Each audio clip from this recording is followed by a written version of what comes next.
Graça e paz, irmãos. Amém? Amém. Que bom é podermos cantar que grandioso é o nosso Deus. Nada é maior do que o nosso Deus. Ele é maravilhoso, Ele é abençoador, e a nossa alma canta a Ele. Quando a gente louva a Deus, e a gente então fica no lugar no qual a gente foi criado, para o qual a gente foi criado, a gente é feliz, a gente é abençoado. Eu te convido sempre a louvar o Senhor com alegria, com o coração contrito, entregue totalmente ao Senhor.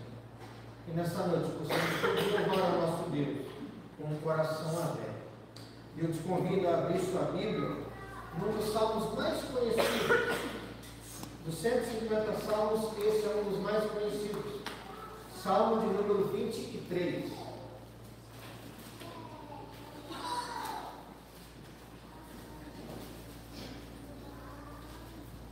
Salmo de número 23.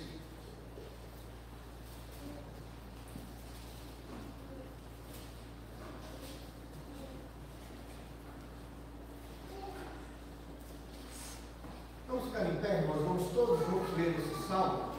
Salmo de número 23. Leiamos numa só voz. Salmo de Davi.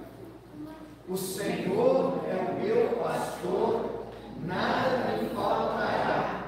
Ele me faz repousar em pastos verdejantes, leva-me para junto das águas de descanso, refrigera-me a alma, guia-me pelas veredas da justiça, por amor do seu nome. Ainda que eu ande pelo vale da sombra da morte, não temerei mal nenhum, porque tu estás comigo. O teu bordão e o teu cajado me consolam. Preparas-me uma mesa na presença dos meus adversários, unges-me a cabeça com óleo, o meu cálice se transborda. Bondade e misericórdia certamente me seguirão todos os dias da minha vida, e habitarei na casa do Senhor para todos sempre. Que bênção! Glórias ao nosso Deus. Tanta coisa que a gente poderia destacar aqui. Eu quero destacar o verso de número 6, que diz assim: bondade e misericórdia certamente me seguirão. Na estrada da vida, falando poeticamente, na viagem da nossa vida, a gente leva tanta coisa. Há tantos companheiros de viagem, mas tem dois companheiros de viagem na estrada da vida que são inigualáveis. Quais são esses companheiros? A bondade e a misericórdia do Senhor. Bondade e a misericórdia do Senhor certamente me seguirão. Aonde a gente for, que a gente confie na bondade e na misericórdia do nosso Deus, do nosso lado. Amém? Amém. Vamos cantar uma canção que nós cantamos aula de manhã. Nós vamos repetir agora à noite o hino de número 108. Sou feliz com Jesus, meu Senhor. Vamos cantar essa canção. Se faz mais doce, mulheres coisas.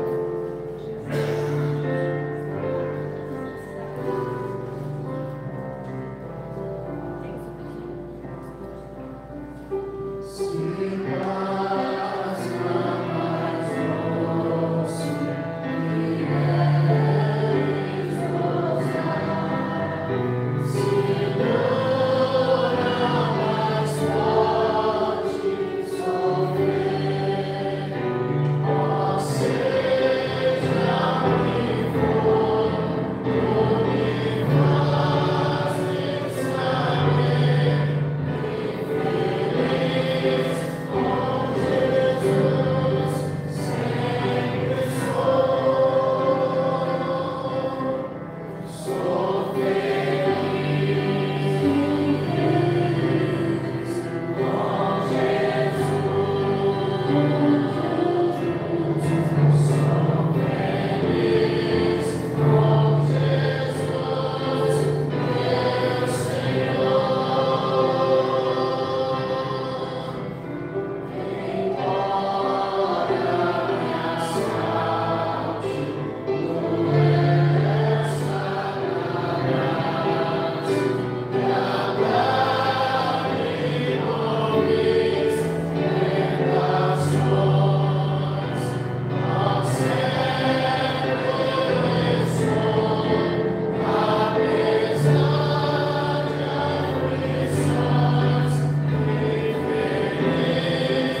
Vamos orar, feche seus olhos.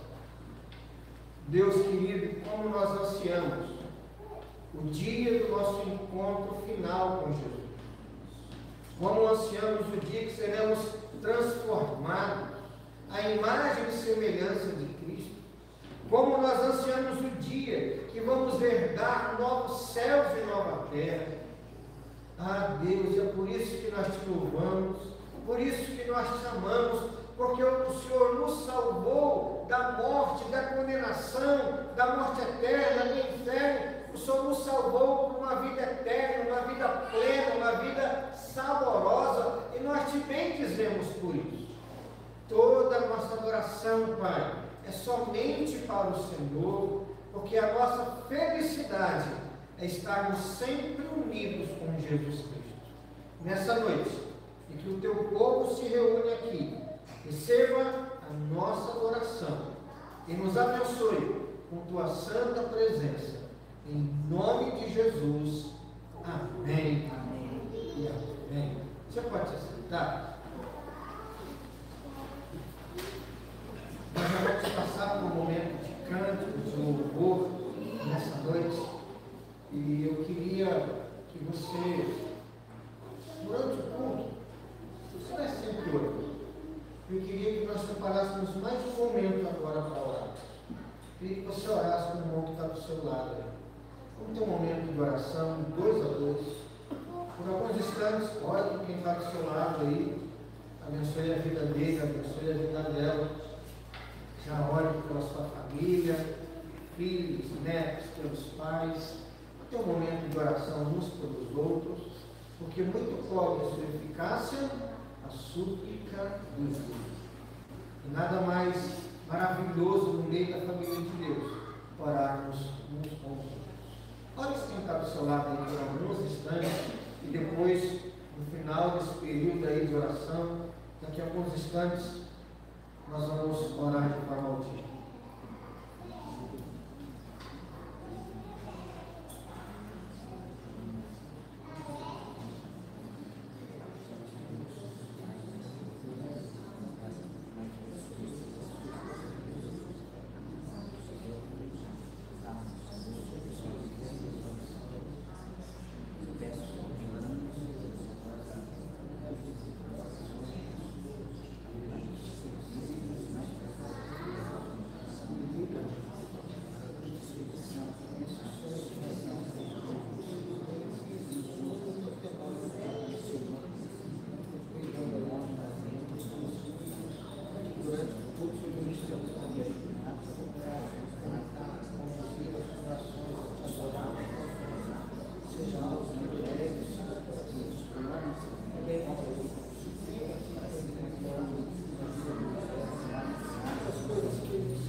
Pedindo a Deus que realmente nos ouça, nos abençoe ricamente. Santo Deus, eterno Pai, queremos te agradecer, Pai, por essa oportunidade ímpar de estarmos no primeiro dia da semana aqui na tua casa. Viemos aqui com o propósito de cultuar a Ti, que nada mais é do que a extensão daquilo que nós já fazemos durante a semana, de segunda a sábado. Que a nossa vida é um culto, mas hoje é um dia especial porque, junto com os meus irmãos, estamos aqui para cultuar o Teu nome, por tudo aquilo que Tu fez, faz e ainda fará pelo Teu povo, Pai, na história da redenção. Fica conosco, Pai, recebe esses louvores que foram entoados a Ti, recebe as ofertas alçadas, os dízimos, e fala conosco através da Tua palavra, e que ela venha frutificar nos nossos corações, que ela venha dar a 30, a 60 e a 100 por um. É isso que nós choramos e te agradecemos, certo que nos ouve, em nome do Teu Filho amado, Jesus. Amém. Amém.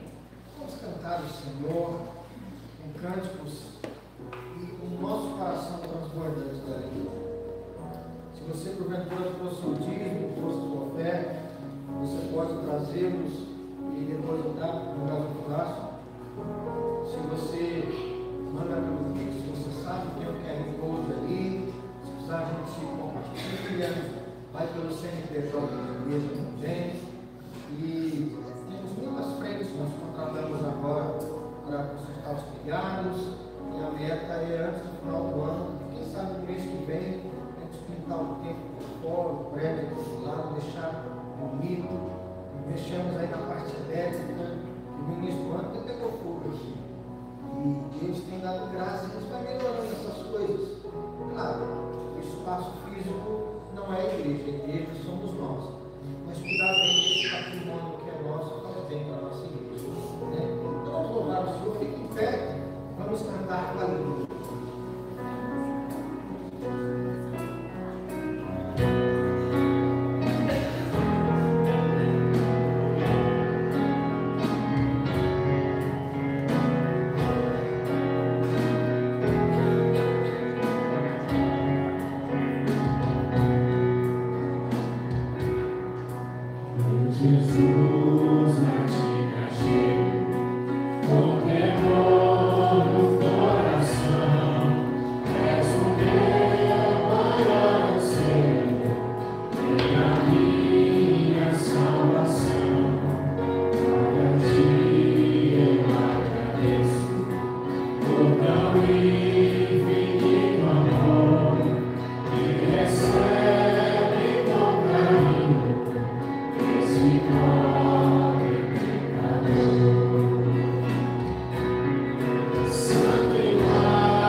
Glória e esplendor.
sangue derramado, ou seja, igual, Pai, que possamos absorver a Tua palavra e ser instrumentos vivos da Tua palavra, que possamos compartilhar, sabendo quão falho temos sido diariamente, Pai, deixar compartilhar a Tua maravilhosa Escritura, graças te damos por estarmos aqui presente em Tua casa, que tu possa estar aqui na vida de cada um, possamos meditar em Tua presença, no santo e precioso nome do Senhor Jesus que eu oro.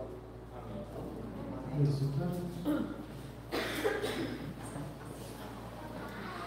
Convido os irmãos a que abram a sua Bíblia em Gênesis, no capítulo de número 17.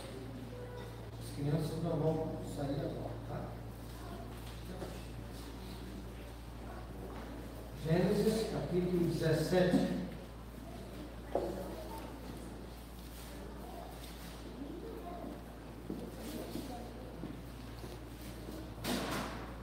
Versículo de número 7.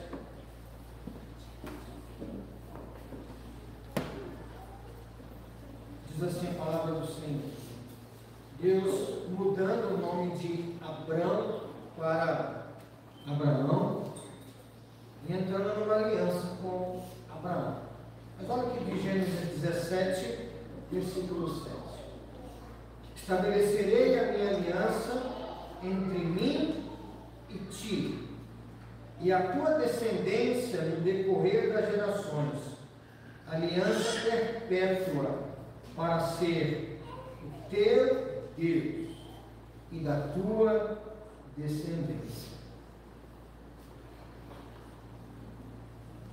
Quando Deus faz uma promessa para Abraão e diz: eu serei o seu Deus e você vai ser meu filho, essa promessa que eu faço com você, Abraão, ela vai além de você. Ela alcança todas a descendência que virá pela frente. Ela alcança gerações futuras.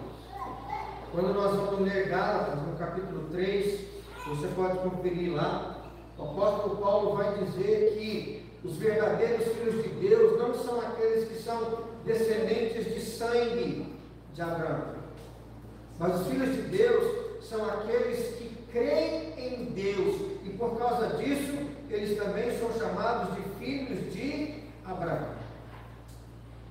No capítulo 15, Deus faz uma promessa para Abraão, e ele acredita, ele crê nessa promessa, e por causa disso ele é justificado. No capítulo 17, Deus entra novamente em aliança com Abraão, e a partir do versículo 9 do capítulo 17 aí, ele institui a circuncisão. Abraão já era filho de Deus.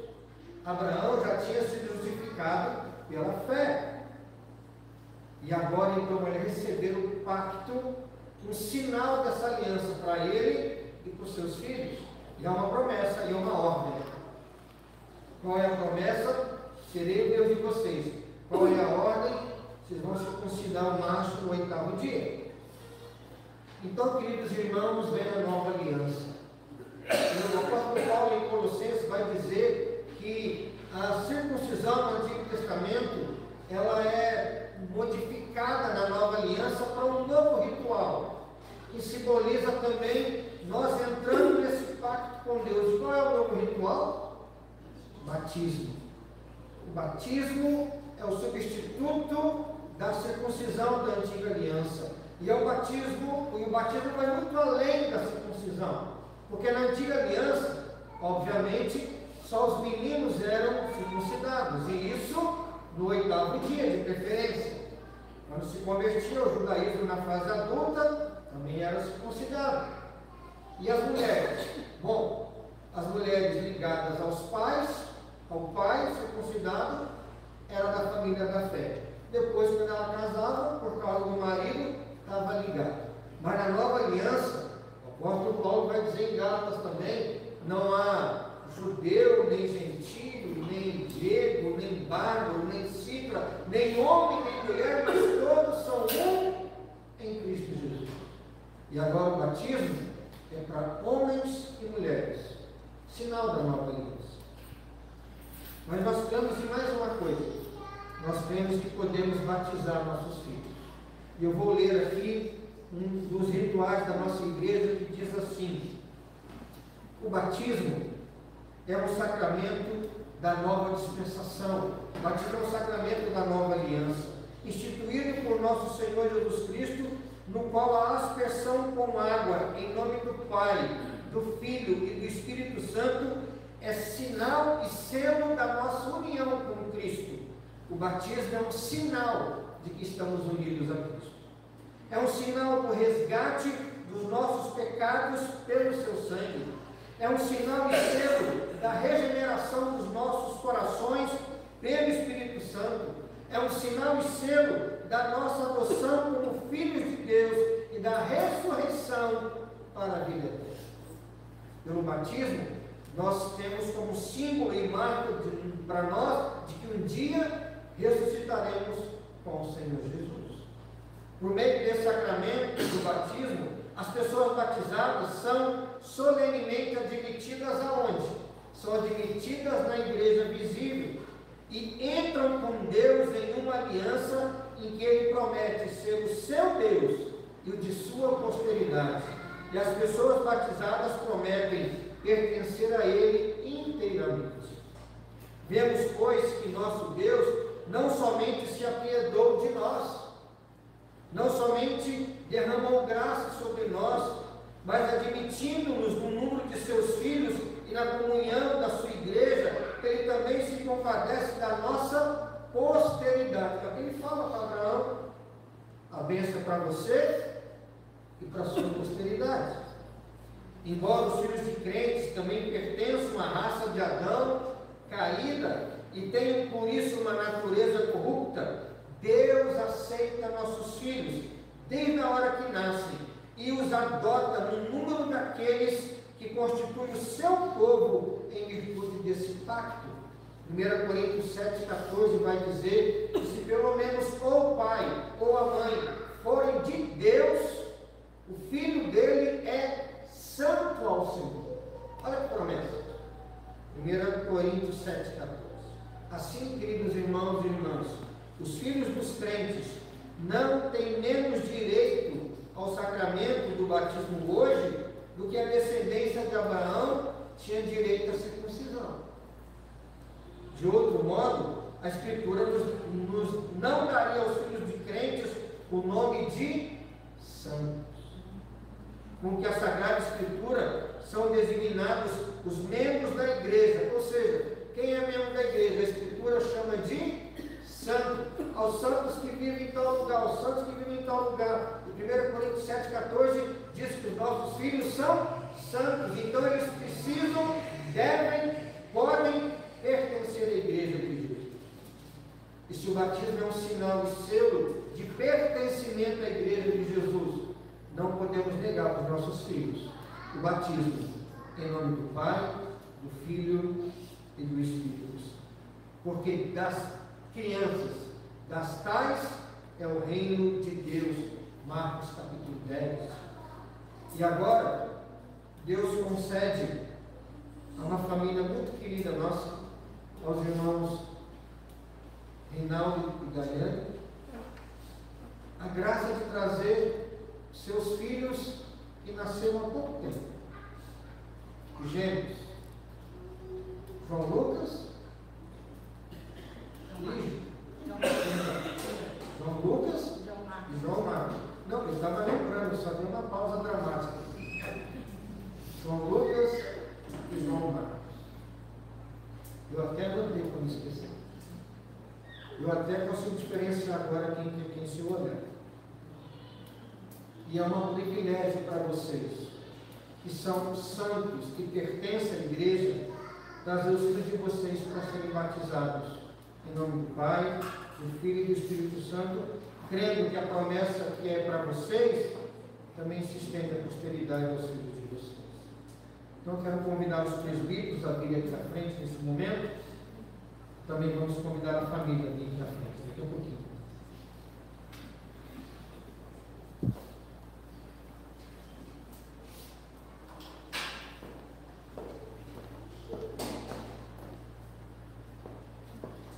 final, Dariane, pode trazer os filhos de vocês aqui. João Lucas e João.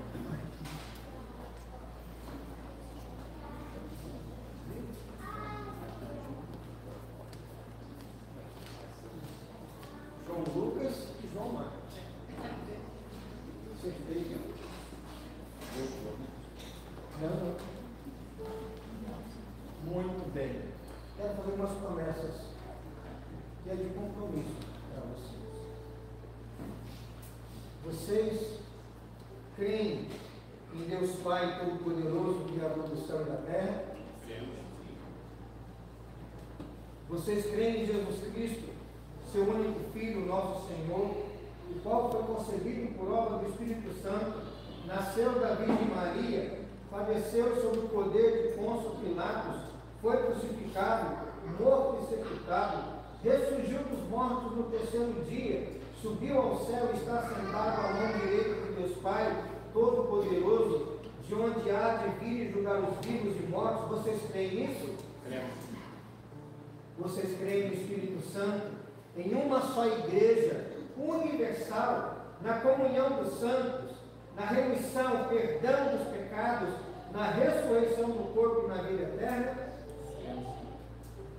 Vocês prometem que, se o Senhor Deus conservar a vida dos filhos de vocês até a idade da razão, vocês prometem instruí-los na crença seguida pelo povo de Deus, como ensinada na Escritura? Vocês prometem ensiná-los a ler, para que venham a ler por si mesmos a Santa Escritura? Prometem orar por eles e com eles, servir vocês mesmos de bons exemplos de piedade, de religião, e se esforçar por todos os meios deixados por Deus para criá-los na disciplina e na correção do Senhor? Vocês prometem isso? Vocês prometem, finalmente, ler a Bíblia com eles, trazê-los à igreja com assiduidade, ensiná-los desde a mais tenra idade a respeitar o culto divino e a participar dele? Vocês prometem isso? Prometemos. Quero convidar a igreja a ficar em pé nesse momento para orarmos ao Senhor.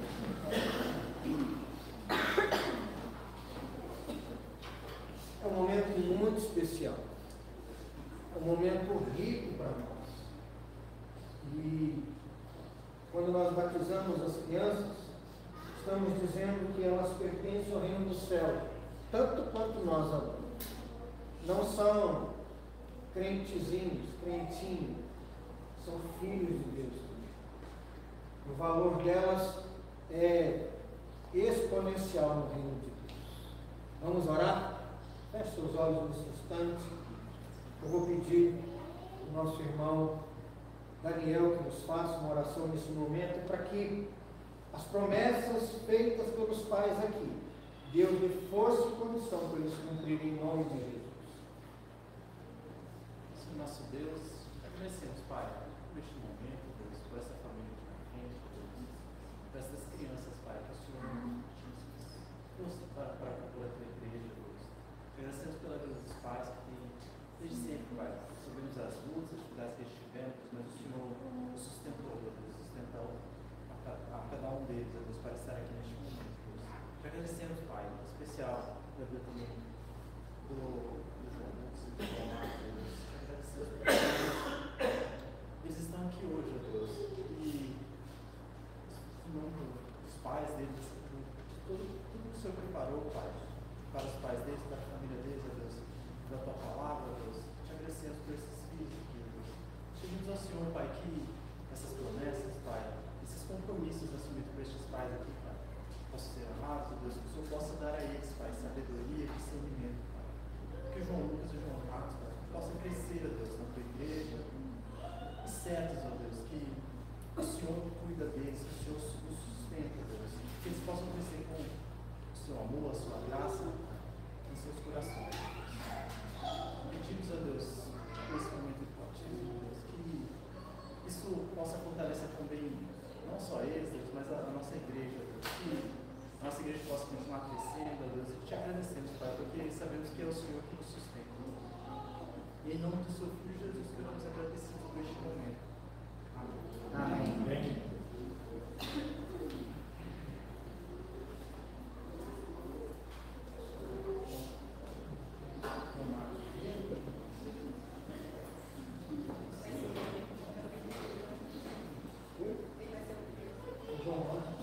Nasceu primeiro. Vamos batizá-lo em nome do Senhor. João Marcos, nós batizamos em nome do Pai, do Filho e do Espírito Santo. Que você cresça e se torne um homem segundo o coração de Deus. Que Deus te guarde de todo mal. Que a sua vida seja feliz e próspera debaixo das bênçãos do Senhor. Nós oramos assim, em nome de Jesus. Amém. Amém.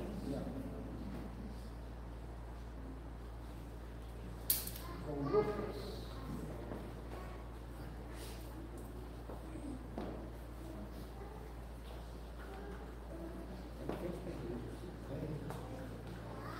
João Lucas, eu te batizo em nome do Pai, do Filho e do Espírito Santo.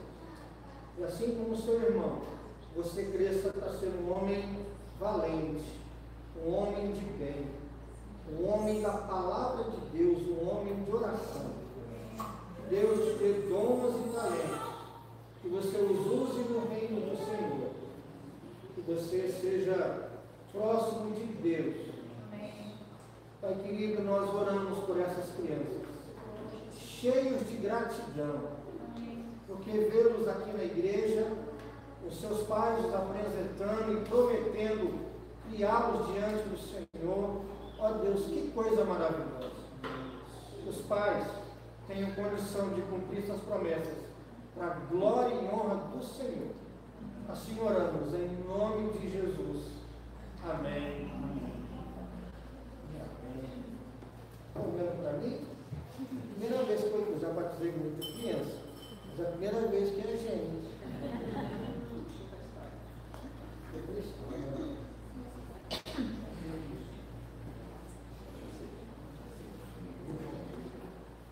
Podem se sentar, a igreja pode se sentar.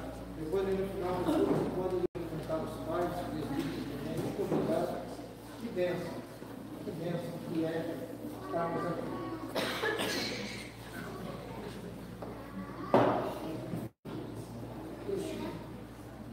As crianças vão sair da salinha. Vem aqui para a gente orar com vocês.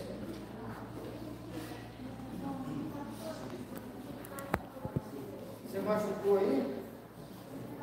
Foi um acidente grande?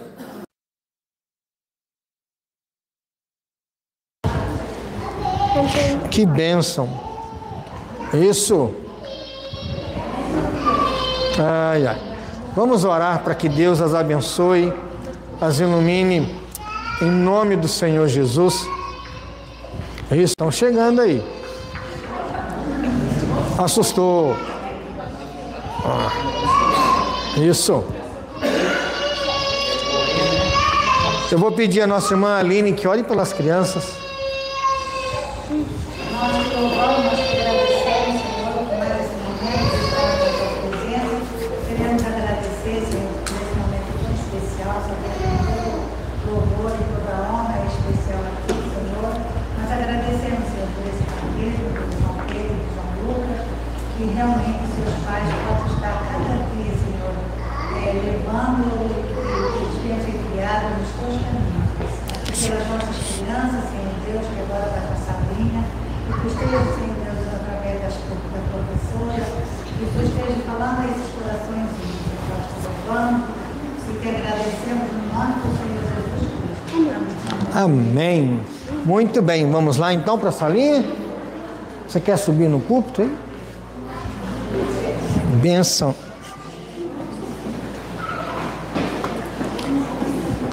Que bênção, irmãos.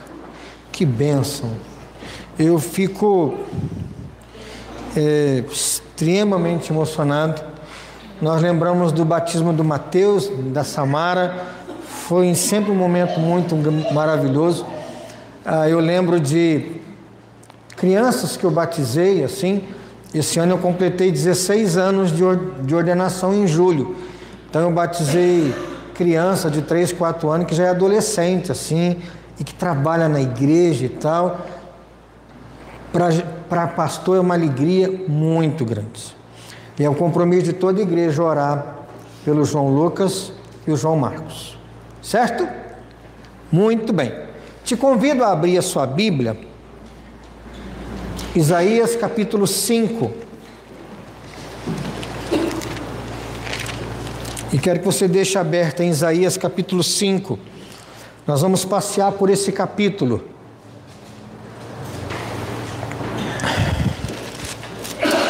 E também pelo capítulo 6. Nós vamos ouvir os 2 capítulos hoje. Não se preocupe, o texto é grandão, mas o sermão não vai ser proporcionalmente do mesmo tamanho não, tá? Pode ficar tranquilo, pelo menos esse é o plano. Isaías capítulo 5, Isaías capítulo 6. Queridos irmãos, Isaías é chamado de o Evangelho do Antigo Testamento. Isaías é descrito como um livro que claramente fala da vinda do Messias. No entanto, é um livro cheio de juízo. Do capítulo 1 ao capítulo 42, são muitas profecias de juízo. Do capítulo 43 até o 66, aí tem renovo, graça, as coisas vão acontecendo. Então, o livro é dividido em duas grandes partes. Isaías foi um profeta que era aquele profeta da alta sociedade. Isaías, ele era frequentador da corte real. Isaías teve um ministério de 40 anos. Ele profetizou de 740 antes de Cristo até o ano 700 até o ano 700, 40 anos. Isaías foi um profeta que viu coisas maravilhosas, como nós vamos ver aqui no capítulo 6.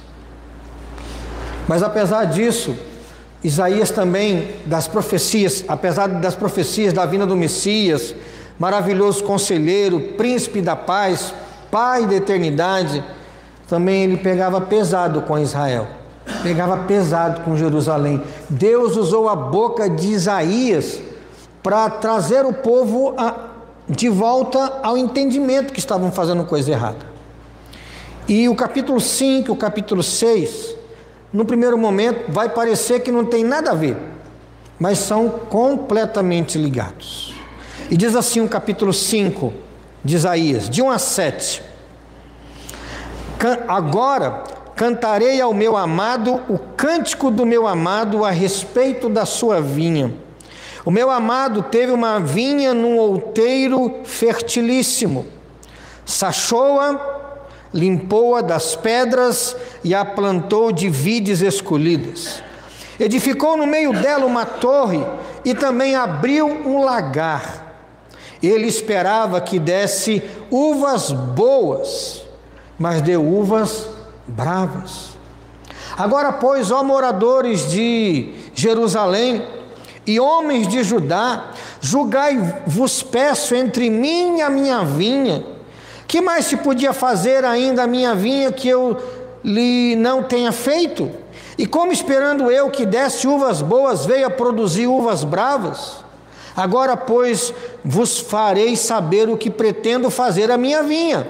Tirarei a sua sebe é a cerca viva, para que a vinha sirva de pasto. Derribarei o seu muro para que seja pisada. Torná-la-ei em deserto. Não será podada nem sachada, ou seja, não vão carpir, não vão capinar. Mas crescerão nela espinheiros e abrolhos, as nuvens darei ordem que não derramem chuva sobre ela, porque a vinha do Senhor dos Exércitos é a casa de Israel, e os homens de Judá são a planta dileta do Senhor. Este desejou que exercessem juízo, e eis aí quebrantamento da lei. Justiça e eis aí clamor.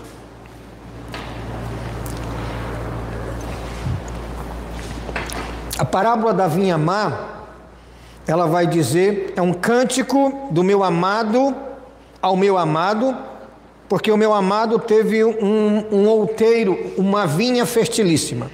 Alguns vão dizer que é um cântico de Deus Pai para Deus Filho. E o fato é que a parábola diz que o amado aqui, ele plantou uma vinha. E ele plantou a vinha com as melhores mudas que tinha. Ele tirou as pedras para que a vinha tivesse terra fofa. Ele fez uma vala em volta da vinha para que insetos não passassem para dentro da vinha, para parasitas. Tirou as pedras, sachou, capinou, fez uma cerca viva, uma sebe. Ele fez uma torre, porque na antiguidade, quando alguém queria destruir o seu inimigo, a primeira coisa que fazia era cortar o pé das plantações, né?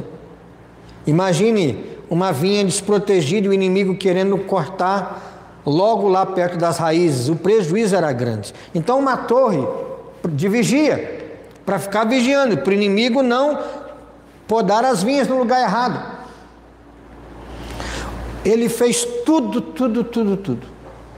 No final, quando ele foi colher as uvas, versículo de número 2, em vez de darem uvas boas, deu uvas bravas. Uvas bravas aqui é beochem, significa fedidas. Você já pegou uma fruta podre que você nem precisa comer, o cheiro dela já te dá náusea? Ele diz que quando ele voltou para colher as uvas, elas tinham, o cheiro já era ruim, fedorento, imagina o gosto. E ele ficou indignado com a sua vinha. E ele vai dizer então, olha, o que eu vou fazer? Julguem entre mim e a minha vinha.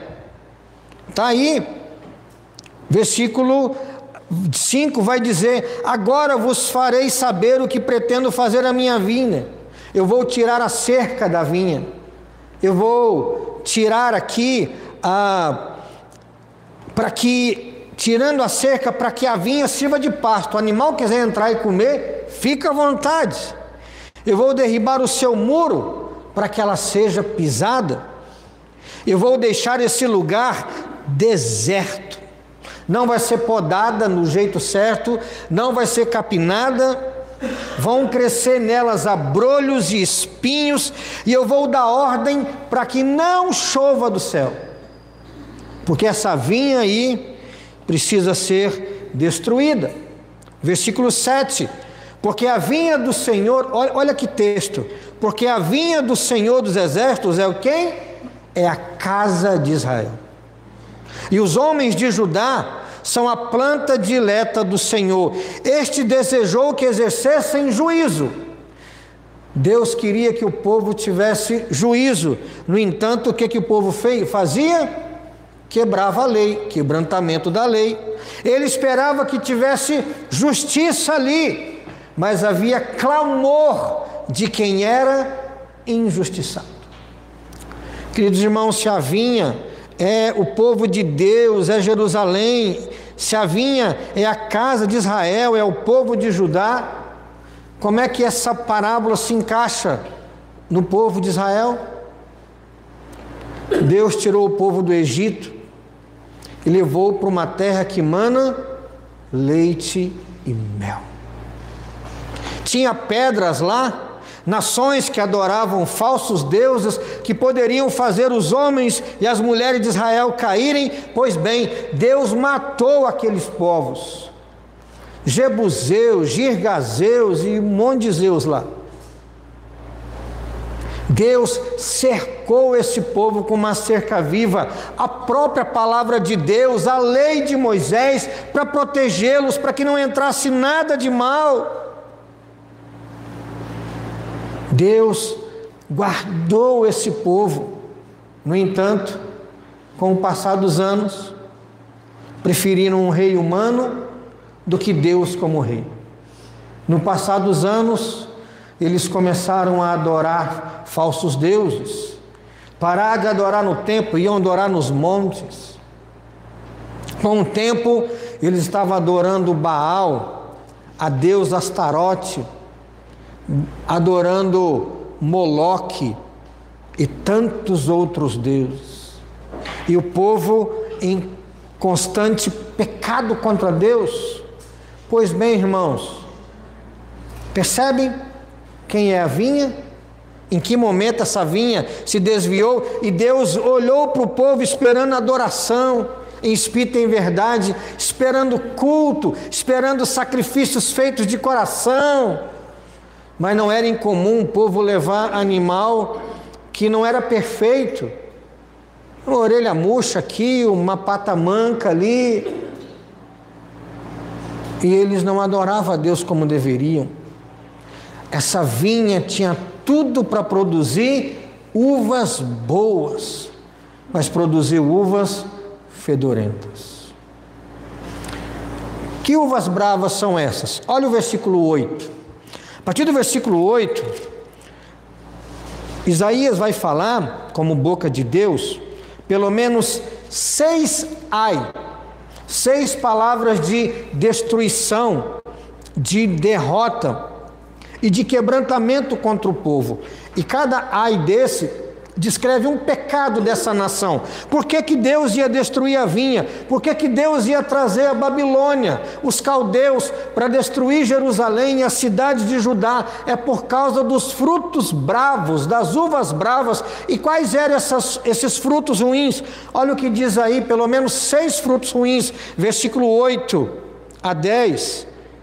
Ai dos que ajuntam casa a casa, reúnem campo a campo, até que não haja mais lugar, e ficam como únicos moradores no meio da terra. A meus ouvidos, disse o Senhor dos Exércitos, em verdade, muitas casas ficarão desertas, até as grandes e belas sem moradores, e 10 geiras de vinha não darão mais do que um bato, e o homer cheio de semente não dará mais do que um efa. Primeiro pecado desse povo, materialismo, ajuntando casa, ajuntando terreno, sendo moradores da terra. Haviam grandes tensões em Israel, que Deus tinha dividido para essa família, e no ano do jubileu, aquela terra volta para a família, lembram disso? No ano do jubileu, a terra tinha que voltar para as famílias. A cada 7 anos, aqueles endividados eram perdoados. No ano do jubileu, dívidas gigantes dos pobres eram perdoados, para que as suas famílias tivessem sempre terra. Mas o tempo foi passando e isso foi esquecido. E Deus fala que quando a Babilônia vir contra esse povo, e olha que a Babilônia vai chegar aqui, sabe quando? No ano 601. E aqui é o ano 740, falta 140 anos para a Babilônia destruir Jerusalém, mas a profecia já está aqui. E o versículo 10 vai dizer que, versículo 9 e 10, essas casas, essas mansões grandes vão ficar sem moradores, porque vai todo mundo para o cativeiro. E digo mais, a terra não vai ser produtiva. Só para você ter uma ideia, no versículo 10, um homer cheio de semente, 100 quilos de semente, não dará mais do que uma colheita de um efa, 10 quilos de semente. Compensa, Guilherme, plantar 100 quilos de semente e na hora da colheita pegar só 10 quilos? Deus ia destruir a vida econômica dessa nação. Por quê? Materialismo. Queriam tanto que Deus ia destruir. Olha o segundo ai, versículo 11. Ai dos que se levantam pela manhã e seguem a bebedice e continuam até alta noite, até que o vinho os esquenta. liras e harpas, tamborins e flautas, e vinho há nos seus banquetes, porém não consideram os feitos do Senhor, nem olham para as obras das suas mãos. Portanto, o meu povo será levado cativo por falta de entendimento. Os seus nobres terão fome, e a sua multidão se secará de sede. Por isso, a cova aumentou o seu apetite, abriu a sua boca desmensuradamente. Para lá dessa glória de Jerusalém, e o seu tumulto, o seu ruído, em quem nesse meio folgava. Então a gente se abate, e o homem se avilta, e os olhos dos altivos são humilhados, mas o Senhor dos exércitos é exaltado em juízo, e Deus, o Santo, é santificado em justiça. Então os cordeiros pastarão lá, como se no seu pasto, e os nômades se nutrirão dos campos dos ricos, lá abandonados. O segundo ai é contra a gente que já acorda bebendo, e tem dinheiro, e faz festa, versículo 12, e bebe, e se regala, vive como se não existisse amanhã, e tem banquete, tem tamborim, tem flauta, e tem axé, e tem pagode, e tem sertanejo, não para a glória de Deus, mas bebendo, destruindo o próprio corpo, sem considerar o próximo, sem considerar que são criaturas de Deus e deveriam viver para a glória de Deus. Esses dias eu saindo aqui a Mambai, 8 horas da manhã, não vou falar qual rua, 8 horas da manhã na segunda, o bar estava cheio. Devem ter passado da noite, não é possível que for tomar café da manhã lá. Materialismo, bebedeira, e Deus diz aqui que vai chegar um tempo em que eles serão humilhados, serão destruídos, e a terra deles, os animais, olha o versículo 17, os cordeiros pastarão lá como se no seu pasto, os nômades se nutrirão dos campos dos ricos lá abandonados. Esse povo que festeja e que bebe e que se embriaga e que faz as coisas todas erradas, eu vou tirá-los dali. E a terra vai ficar para os animais e para os nômades. Os nômades vão passar aqui, vai estar tudo vazio de gente, e os frutos que sobrarem, eles vão comer. Primeiro ai contra o materialismo, segundo ai contra a bebedeira. Esses dois pecados tem no Brasil? Tem no nosso estado? Tem nas nossas cidades? Tem no mundo?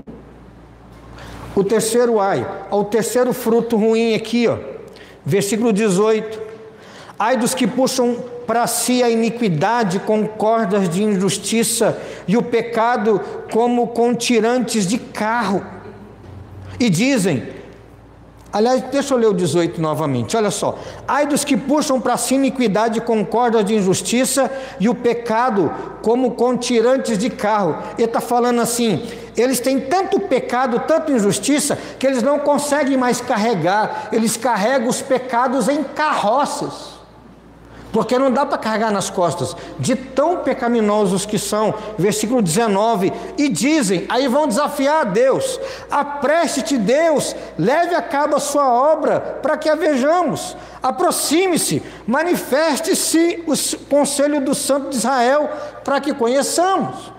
Esse pecado aqui do 18 e 19 é de gente que comete pecado, tem tanto pecado que tem que levar num caminhão, e diz para Deus assim, Deus, o senhor não está vendo? Não vai fazer nada não, o senhor não é justo, cadê? Como se Deus não existisse, ou como se Deus fosse fraco. Versículo 20, quarto ai, ai dos que ao mal chamam bem, e ao bem mal, que fazem da escuridade luz e da luz escuridade, põe o amargo por doce, o doce por amargo. Inversão de valores. Vivemos numa época que para muitos, adultérios e mais adultérios é virtude. Vivemos numa época em que dá um jeitinho e dá um calote no outro, e eu me sair bem, tirar com lucro aqui acima do esperado, levando prejuízo por outro, isso é uma coisa boa, eu sou mais esperto que o outro. Vivemos numa época em que o povo chama o amargo de doce, o pecado, e chama a vida religiosa, a vida com Deus de amargo. Eles faziam isso aqui. Tem esse tipo de pecado no nosso meio, no nosso país? Quinto ai, versículo 21. Ai dos que são sábios aos seus próprios olhos e prudentes em seu próprio conceito. Ai dos que são heróis para beber vinho. Aliás, versículo 21. Ai dos que são sábios aos seus próprios olhos e prudentes em seu próprio conceito. Queridos irmãos, gente que se acha inteligente, se acha sábio, você já deve ter visto, se abrir rede social aí, do YouTube ao TikTok, o que tem de gente aconselhando e não fala coisa com coisa, se achando sábio, se achando inteligente, mas são tão tolos. Aliás, há uma máxima que diz que quanto mais uma pessoa é ignorante sobre um assunto, mais ela acha que sabe sobre aquilo. Diz que tem gente dando palpite em coisas que nunca nem viu. Versículo 22. Ai dos que são heróis para beber vinho e valentes para misturar bebida forte, os quais por suborno justificam o perverso e ao justo negam justiça. Pelo que como a língua de fogo consome o restolho e a erva seca se desfaz pela chama, assim será a sua raiz como podridão e a sua flor se esvaecerá como pó, porquanto rejeitaram a lei do Senhor dos Exércitos e desprezaram a palavra do Santo de Israel. O último ai é contra os magistrados, os juízes de Israel, de Judá, que em vez de fazer justiça com aquele que merecia justiça, era injusto. Esses magistrados eram valentes para beber bebida forte. Bebida forte na Bíblia geralmente é cerveja, não vinho. Mas também valentes para beber, heróis para beber vinho. Aceitam suborno para justificar o perverso e o justo negam justiça. Magistrados corrompidos, interesseiros, valentes para o mal. Esse pecado tem no nosso país, de magistrados que se vendem, que são valentes para algumas coisas, mas que diante de alguns poderosos abaixam a cabeça. Olha o que diz o versículo 25. Diante desse quadro, desses pecados, dessas uvas bravas, uvas amargas, uvas fedidas, olha o que diz o 25 em diante. Por isso se acende a ira do Senhor contra o seu povo, povo contra o qual estende a mão e o fere, de modo que tremem os montes e os seus cadáveres são como monturo no meio das ruas. Com tudo isto não se aplaca a sua ira, mas ainda está estendida a sua mão. Deus vai acender a ira dele. Ele até falou antes, as covas vão ser abertas, os donos de, quem vai prosperar aqui é dono de cemitério, porque muita gente vai morrer, muita gente vai ser destruída, os cadáveres vão se tornar monte nas ruas. Quando os caldeus invadiram Jerusalém, queimaram as portas, derrubaram os muros, foi uma correria, uma desgraça. Versículo 26, Ele, Deus, arvorará o estandarte, a bandeira, o bastão para as nações distantes, e lhes assobiará para que venham das extremidades da terra e venham apressadamente. Quem é que vai chamar as nações para destruir Judá?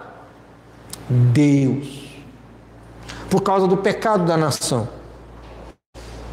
Versículo 27, e esses exércitos, não há entre elas, nessas nações, cansado, nem quem tropece, ninguém tosqueneja, nem dorme, não se lhe desata o cinto dos seus lombos, nem se lhe corrompe as sandálias das sandálias à correia. Esses exércitos, quando virá, serão tão poderosos que as sandálias não vão arrebentar, a roupa vai estar impecável, um exército marchando, tudo certinho e tudo dando certo. E não é o povo de Israel, é o povo que vai ser trazido para destruir Jerusalém. Versículo 28: as suas flechas são agudas e todos os seus arcos retesados, as unhas dos seus cavalos dizem-se de pederneira. Muitos cavalos na antiguidade eram colocados algumas coisas nas patas, quando eles cavalgavam à noite e a pata do cavalo, como pederneira, batia nas pedras do chão, saía faísca, né? Quem olhasse de longe já imaginavam que essas nações vinham montados em cavalos de fogo. As rodas dos seus carros, finalzinho do 28, um redemoinho. Tantos carros, tantas rodas giram tão rápido que parece que o vento dessas rodas vão derrubar a gente. É esse exército, é essa nação que Deus vai trazer para destruir Jerusalém. Por quê? Porque Jerusalém tinha tudo para dar uvas boas, para servir a Deus, e deu as costas para Deus.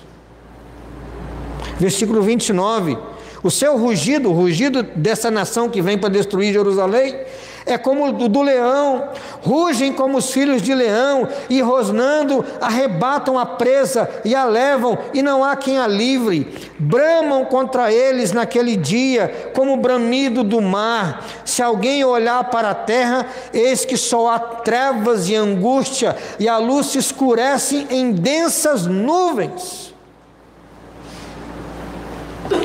Esse exército virá e vai gritar contra Jerusalém. E o grito vai ser como o bramido das ondas, vão assustar. Pecado, quando deveria haver santidade. Injustiça, quando deveria haver justiça. Materialismo, bebedeira, desafios contra Deus, suborno. Uma nação lotada de pecado. E na parábola da vinha, o que é que ele disse? Julguem entre mim e a minha vinha. O que é que eu vou fazer com a minha vinha? Eu vou destruir tudo. E então vem o capítulo 6 de Isaías. Um dos capítulos de Isaías mais conhecidos. E o capítulo 6 de Isaías começa assim: no ano da morte do rei Uzias, eu vi o Senhor assentado sobre um alto e sublime trono, e as abas de suas vestes enchiam o templo. Parece que não tem nada a ver com o capítulo anterior, né? O capítulo anterior é um capítulo de maldição. Há uma promessa de que Deus vai trazer uma nação para destruir Jerusalém. Os ricos e poderosos serão levados cativos, os homens, os pobres serão mortos, as crianças abandonadas, as cidades queimadas, o ouro do templo será levado embora. E de repente, no capítulo 6, começa assim: no ano da morte do rei Uzias. Uzias foi um rei que ficou em Israel, em Jerusalém, durante 52 anos. Ele era um rei sábio, temente a Deus no início. Ele fez açudes e a terra toda tinha irrigação. Sabe o que ele inventou? Catapulta para jogar pedra. O exército do rei Uzias era um exército maravilhoso. Ele tinha um exército tão poderoso que as nações em volta entraram em acordo com ele. E houve prosperidade. Mas olha que coisa terrível. Apesar da prosperidade financeira, como é que o povo estava? Longe de Deus. E no final da sua vida, o coração fica tão soberbo que ele entra no templo e vai queimar no altar incenso a Deus.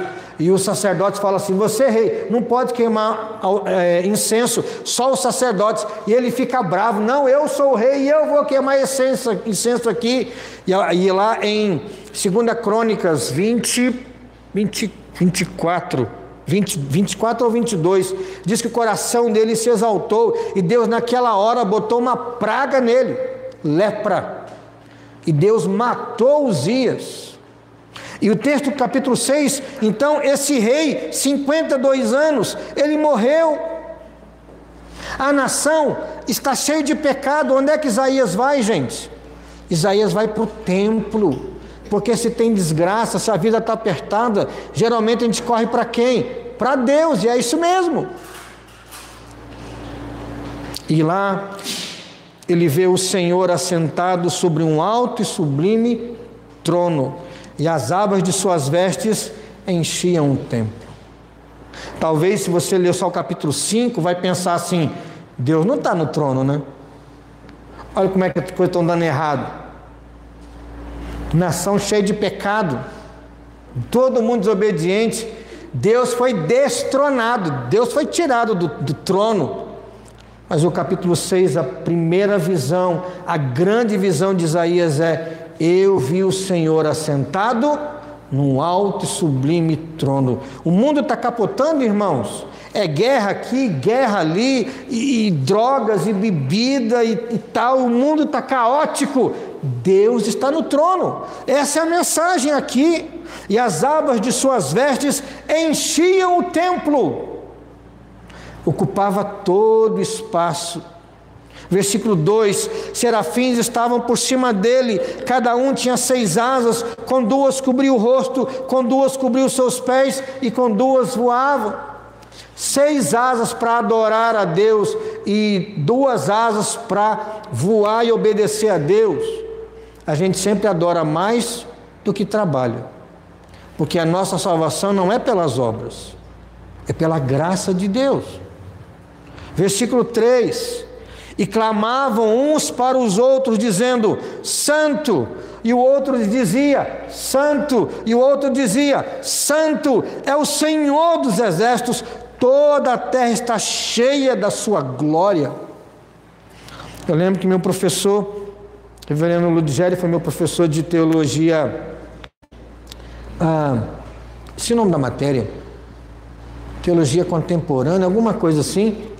E ele dizia que santo, santo, santo não é porque é trindade simplesmente, mas a ideia é que, ao declarar que Deus é santo, dentro da santidade você coloca todos os atributos de Deus, porque os anjos poderiam variar, né? Um fala santo, e o outro grandioso, e o outro misericordioso, e o outro inefável, e acabar o vocabulário dos anjos e não falar tudo que Deus é. Então a ideia é que dentro de todos os atributos de Deus, eles ficam debaixo dessa palavra santo. Deus é completamente separado, Deus é transcendente. E versículo 4 vai dizer que as bases do limiar, o templo se moveu, as bases se moveram à voz do que clamava, e a casa se encheu de fumaça. A glória de Deus causou terremoto.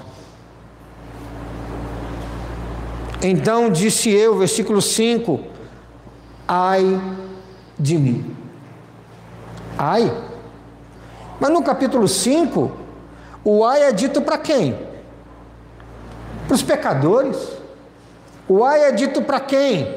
Para quem está andando longe de Deus. O ai é dito para quem? Para quem vai receber juízo de Deus. Mas quando Isaías vê a glória de Deus e vê os anjos, o que ele diz de si mesmo? Ai de mim. Eu estou destruído, eu estou acabado. Por quê? Porque sou homem de lábios impuros. Habito no meio de um povo de impuros lábios, e os meus olhos viram o Rei, o Senhor dos exércitos.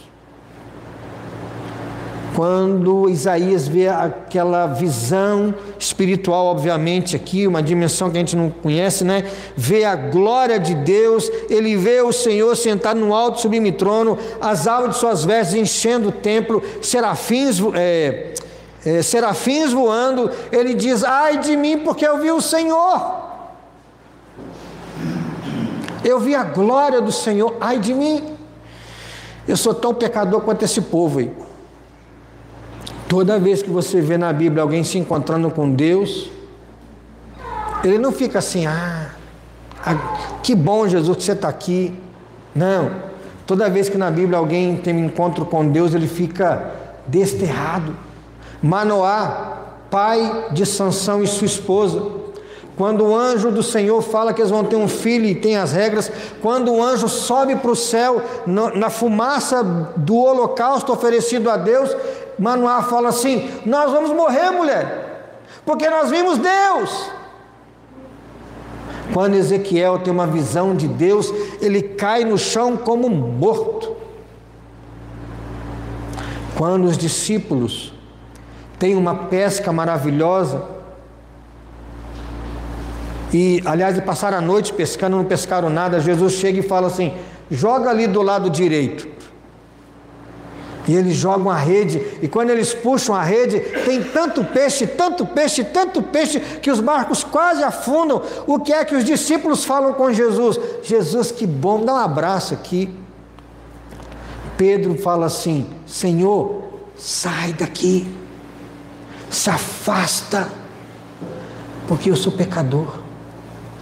No Monte da Transfiguração, desce Moisés e Elias para se encontrar com Cristo, e o rosto de Jesus brilha, suas vestes começam a brilhar, e o que é que Pedro, Tiago e João fizeram imediatamente? Se jogaram no chão como se estivessem mortos. A glória de Deus apareceu para Saulo, e ele caiu no chão, ouviu uma voz do Senhor dizendo: Saulo, Saulo, por que você me persegue? Ele sai dali cego, até que um homem de Deus vem, ora, e ele é curado. João, na ilha de Pátimos, vê Deus lá no capítulo 1, e o que ele faz? Ele vê Jesus, cabelos brancos, olhos como chamas de fogo, uma espada saindo da sua boca. Não devia ser uma visão muito bonita, não. Uma visão de Cristo poderoso, pronto para a guerra. O que João faz?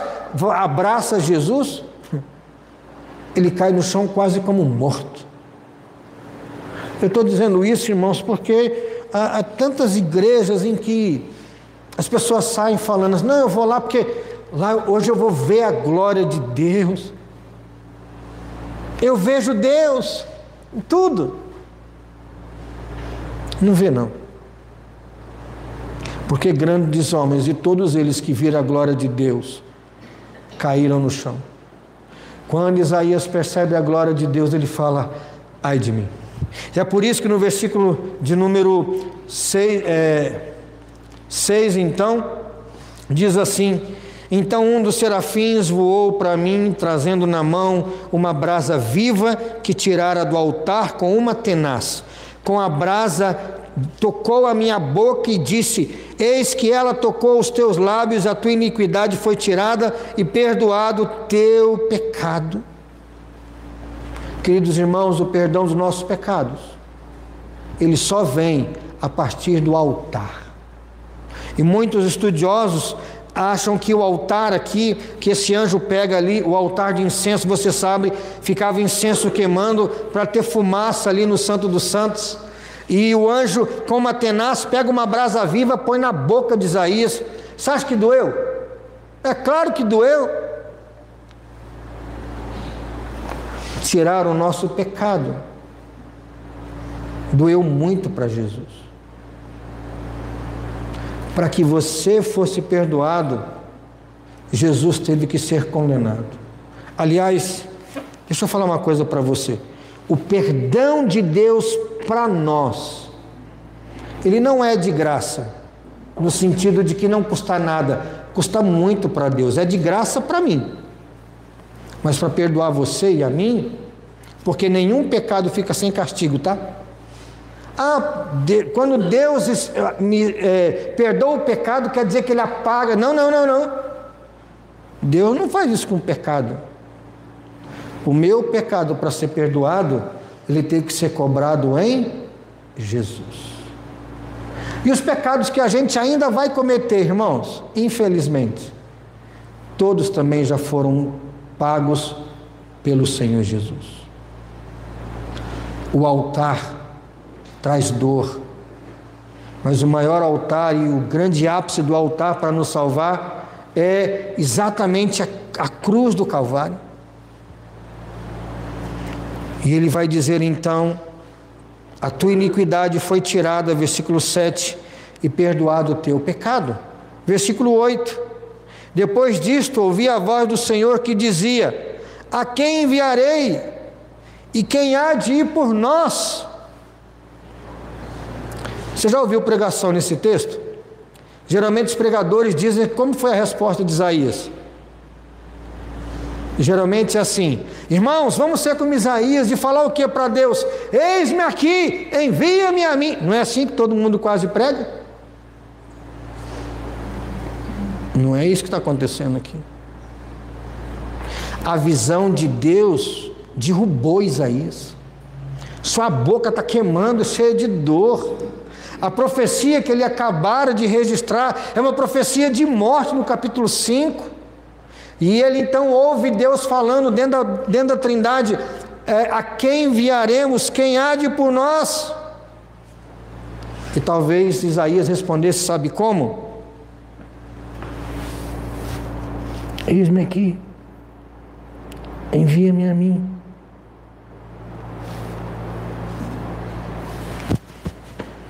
Estou vivo.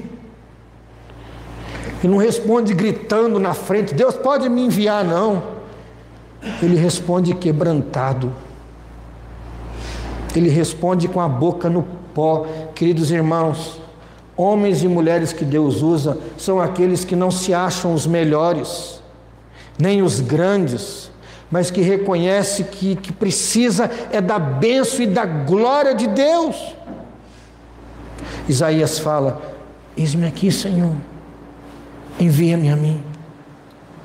Isaías está no lugar certo para Deus usá-lo.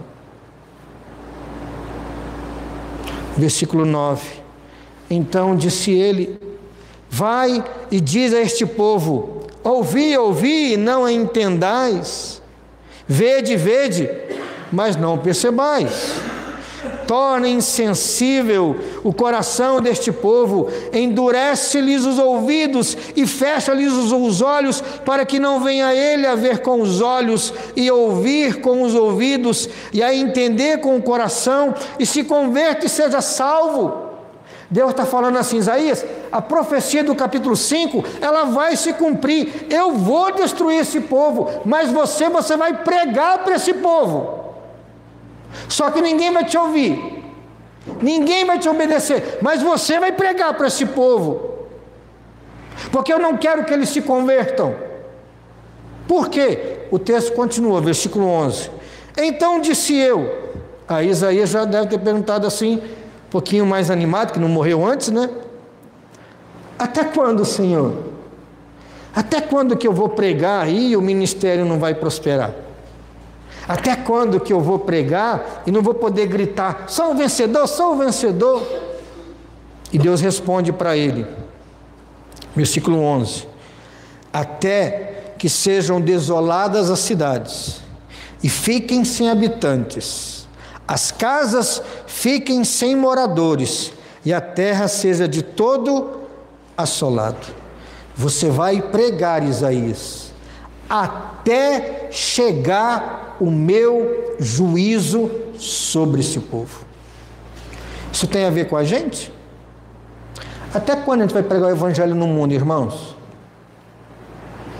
Até o último dia, até o dia do grande trono branco, até o dia do juízo de Deus, e não antes. Até lá. Mas então vai ser tudo desperdiçado.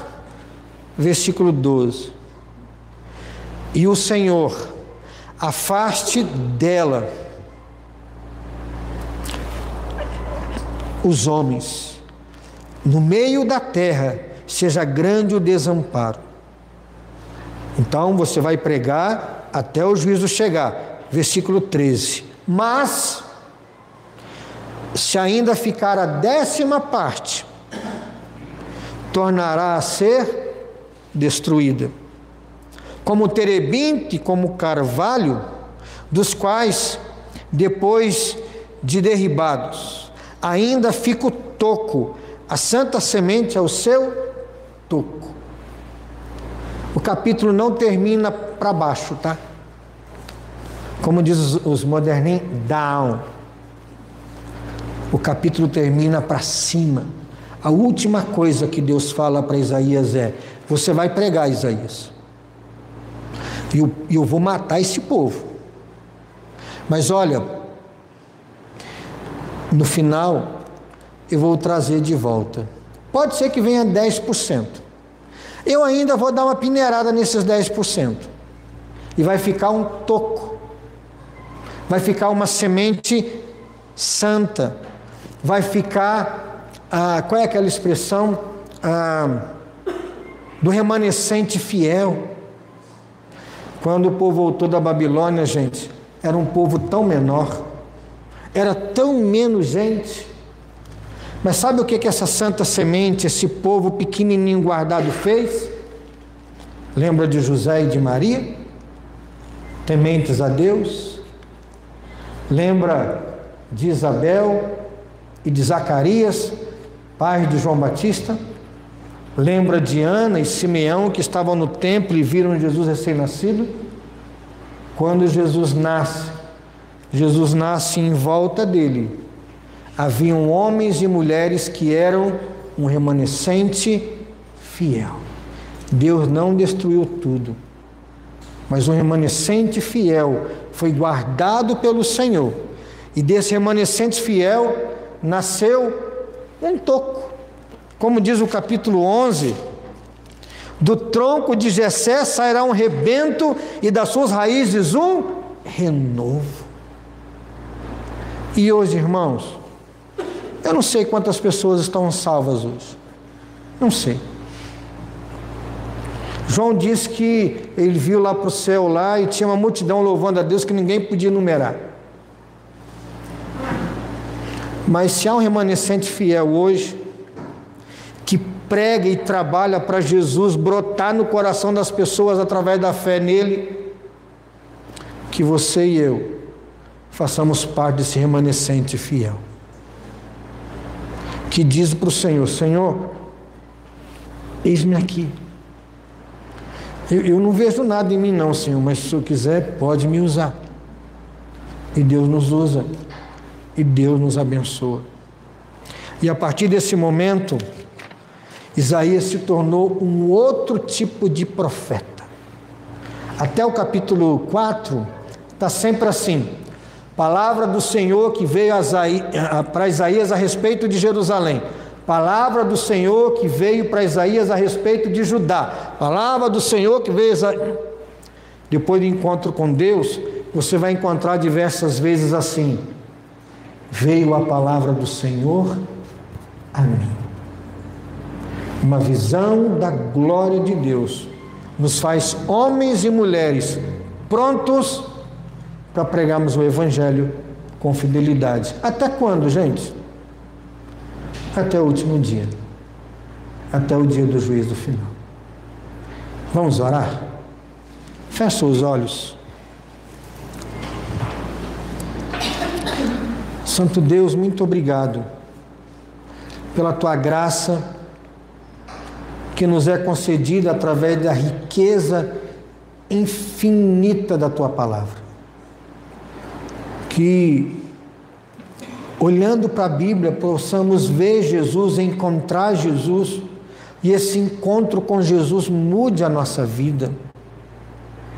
Deus, sabemos que para nos perdoar, grande obra foi feita, e nós pela fé tomamos posse dessa obra para a nossa vida. Que não sejamos infiéis, que não sejamos, ó Pai, dessa lista de gente cheia de pecado, do materialismo à soberba, da bebedice à ganância, que sejamos contritos de coração, que o nosso lugar seja como o lugar de Isaías, da presença do Senhor. Nos dê tua graça, nos dê o teu amor, e fortaleça a nossa vida hoje e sempre. E que ao pregarmos o Evangelho, que o remanescente fiel que o povo escolhido do Senhor espalhado pela terra e na nossa cidade sejam salvos por Ti e junto conosco Te adorem em espírito e em verdade. Pedimos isso a Ti, Pai, no nome de Jesus. Queridos irmãos, que a graça do nosso Senhor Jesus Cristo, o amor de Deus, nosso eterno Pai, e as consolações do Espírito Santo repousem sobre nós, Igreja de Jesus, hoje e eternamente. Amém e amém. Eu passei um pouquinho do horário hoje, mas não tem problema não, tem problema não. A Sávia vai se reunir agora? Não, né? Não. Terça-feira, reunião de oração, quarta-feira, culto nos lares. Você que está nos assistindo aí, que Deus te abençoe ricamente. E as irmãs vão ficar aqui rapidamente aqui para uma conversa bem breve, tá bom? Deus te abençoe em nome de Jesus.